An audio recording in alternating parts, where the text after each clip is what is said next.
Hello, today I am here to give my speech on the Air Force over the Army. In September of 1947, the United States Air Force was formed. After World War II, it was needed as a way to organize, coordinate, maintain, and effectively utilize the military's power in the skies.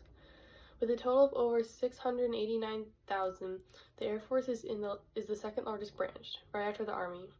In June of 1775, the 13 colonies of America needed a way to fight the British forces, and thus the Army was formed. Today, being the largest branch in the U.S. military, the Army has over 946,000 personnel. Both of these branches are important assets to the U.S., and it is critical that they remain at their successful capacity by gaining enough recruits. However, the quality of life for those serving in the Air Force is more advantageous compared to those serving in the Army. Every citizen who transitions to joining the military has a compelling reason to do so. Those individuals desire to reach their full potential, and would it not seem wisest to take the path that leads there? Writer for the company USA Military Medals, Jared Zabaldo, in his article, Air Force versus Army, Which is Better, notes that the deployments in those in the Air Force are fewer and safer than those in the Army. He supports this claim by saying, since aircraft are extraordinarily valuable, many, not all, Air Force deployments tend to be locations that are relatively safer. Therefore, this means less time away from home. If this allows someone to spend more time focused on other aspects of their life and more time with their family, who would not want that? The Air Force deployments are also safer because they are not direct infantry that is face-to-face with the enemy. This means a usually less dangerous active duty service for airmen. Zabaldo's purpose is to inform those interested in the military in order that they may consider the deployments of the Army and the Air Force. His tone is an informative and encouraging one, and to those who seek to join the military. Another positive to the U.S. Air Force is basic training. To summarize an online article comparing basic training for the 5 branches of the U.S. military service, written by veteranaid.org, every branch has basic training, and the Air Force is only 8.5 weeks long in contrast to the Army's 10 weeks. The Air Force basic training is half as physically demanding as the Army's, with a 1.5-mile run, 1 minute of push-ups, and 1 minute of sit-ups, compared to the Army's 2-mile run, 2 minutes of push-ups, and 2 minutes of sit-ups. These are the basic training compared in the article, in order to see the difference in the branches. In the Air Force, a major advantage are bases. Since these bases are much newer, they come with more modern buildings and technology. Marine Sean Dodds, in his online article, The 7 Best Things About the Air Force Bases, according to Marine, claims that the Air Force bases have several qualities that make them exceptional. He supports this by comparing the inclusive dorms that airmen get to call home. Then the Air Force dining facilities are supreme and offer a wide, high-quality variety.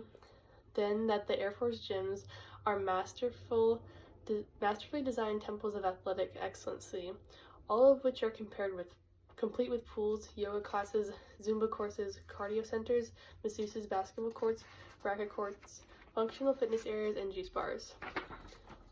Dodd's purpose in his article is to describe the amenities that those in the Air Force have while on base, and this is what makes it such an excellent branch of the military. He uses a personal tone with some added sarcasm to relate with the reader, who is most likely someone with military knowledge and/or has served.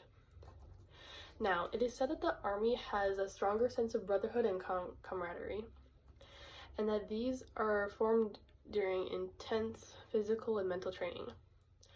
Now, serving in any branch of the military brings connections made during the required training. It is substantially important that these people looking to fill these roles learn cooperation with fellow members.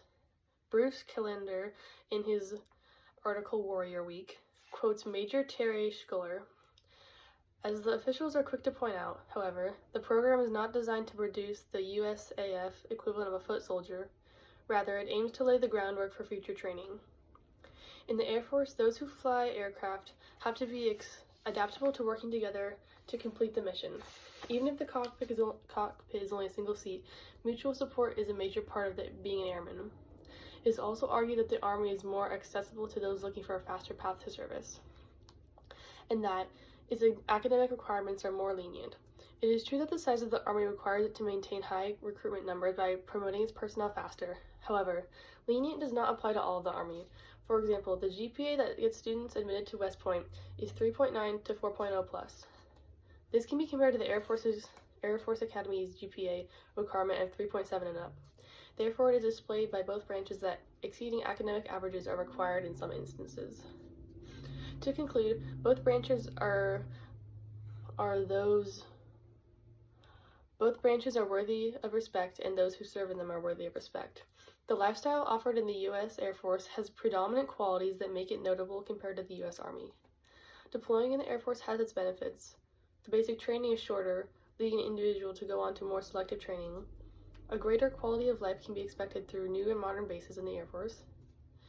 And it can be argued that soldiers have stronger connections. However, Air Force pilots greatly depend and entrust the success of the mission to one another.